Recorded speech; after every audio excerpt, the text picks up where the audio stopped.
Pois o querer o bem está em mim, não porém o efetuá-lo. Porque não faço o bem que quero, mas o mal que não quero, esse faço.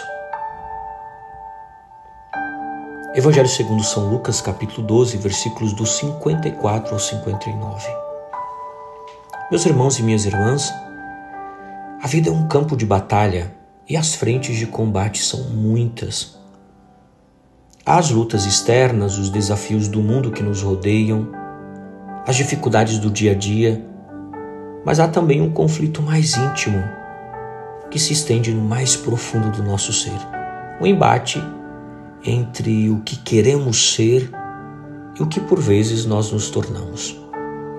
As leituras sagradas de hoje são como dois feixes de luz que se cruzam, desnudam essa realidade paradoxal e nos convocam a uma vigilância atenta, tanto sobre nosso mundo interior, quanto sobre o kairós, o tempo oportuno da graça.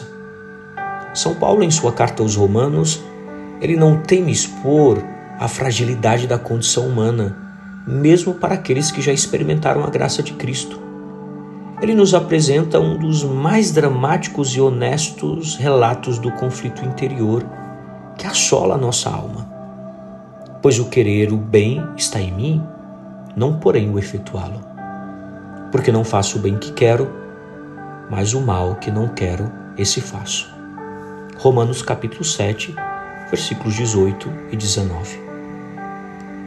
Aqui, São Paulo descreve a tensão entre o teló, do grego, o desejo, a vontade de fazer o bem, e o katergazomai, o realizar, o efetivar. Ele percebe uma força contrária agindo em seus membros, do grego melé, uma outra lei que milita contra a lei da minha mente, diz ele no texto do capítulo 7, versículo 23. Essa lei é o pecado, uma lei personificada com um poder que habita e age dentro de nós, na nossa carne, que representa a natureza humana caída, inclinada ao mal. Esse não é um grito de desespero do pagão, mas de um homem que conhece a Deus e anseia por ele, mas se vê preso em suas próprias limitações. A frase "miserável homem que sou" ecoa a experiência de tantos de nós e de todos os irmãos que, mesmo desejando ardentemente a santidade, nós caímos em nossas fraquezas, que nos vemos impotentes diante das nossas concupiscências. Essa luta não é nova, meus irmãos e minhas irmãs.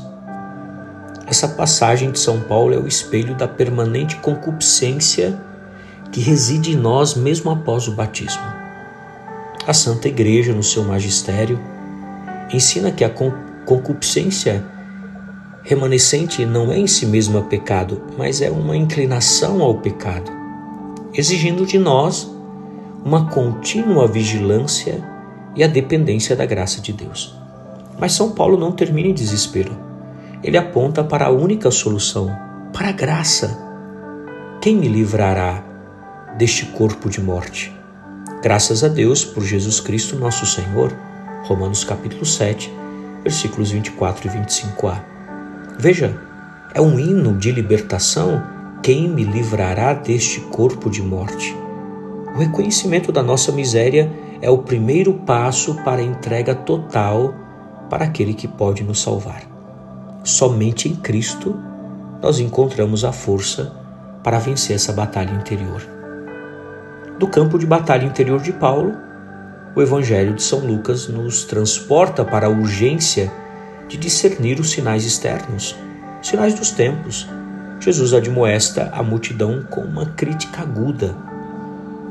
Quando vedes a nuvem que se levanta do poente, logo dizeis, venha chuva. E assim sucede.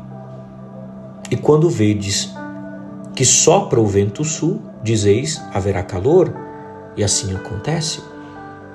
São Lucas capítulo 12, versículos 54 e 55. Veja, o povo era perito em prever o tempo. em interpretar os sinais naturais. Mas Jesus os questiona com uma dose de ironia e tristeza. Hipócritas, sabeis discernir o aspecto da terra e do céu. Como é que não sabeis discernir este tempo? O tempo do Kairos. A palavra Kairos não se refere ao Cronos, o tempo cronológico, mas ao tempo oportuno, ao momento decisivo, ao tempo de Deus. Eles eram capazes de decifrar as nuvens, mas cegos para a presença de Deus em seu meio, para o Kairos da salvação que se manifestava na pessoa e nas palavras de Jesus. E o mestre prossegue com uma exortação urgente à reconciliação. Por que não julgais por vós mesmos o que é justo? Aquele que possui a capacidade de discernir a justiça deve agir prontamente. Quando fores com o teu adversário ao magistrado, procura fazer as pazes, reconciliar-se com ele no caminho para que não te arraste ao juiz e o juiz entregue ao oficial e o oficial te lance na prisão. São Lucas capítulo 12, versículo 58. Essa parábola não é uma mera lição de prudência jurídica. É um convite urgente à nossa conversão. O oficial, do grego praktor, que executa a sentença, e a prisão que se segue são imagens claras do juízo escatológico.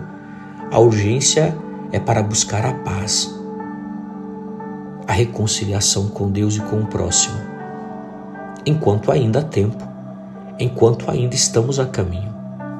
Meus irmãos e minhas irmãs, a tradição dos santos padres da Igreja, a tradição patrística, sempre enfatizou a necessidade da reconciliação com o próximo como pré-condição para uma verdadeira reconciliação com Deus. São Cipriano de Cartago, em seu De Lapsis, insistia na penitência e na reconciliação eclesial para a volta à comunhão. Meus irmãos e minhas irmãs, as leituras de hoje são um eco da nossa própria peregrinação.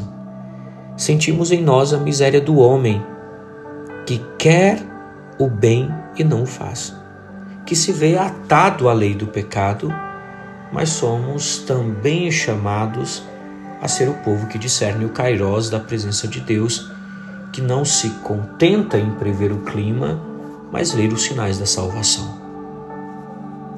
Que o grito de São Paulo, miserável homem que sou, seja também o nosso nessa liturgia, não para nos afundarmos no desespero, mas para nos lançarmos nos braços daquele que nos liberta, Jesus Cristo. A sua graça é a única que pode nos livrar do pecado, que nos habita e nos capacita a fazer o bem que queremos. E que essa mesma graça nos abra os olhos para o Kairos presente, o tempo da graça, o tempo oportuno de arrependimento e reconciliação. Não deixemos para amanhã a paz que podemos fazer hoje. Não esperemos o juiz final para buscar a justiça que podemos exercer agora.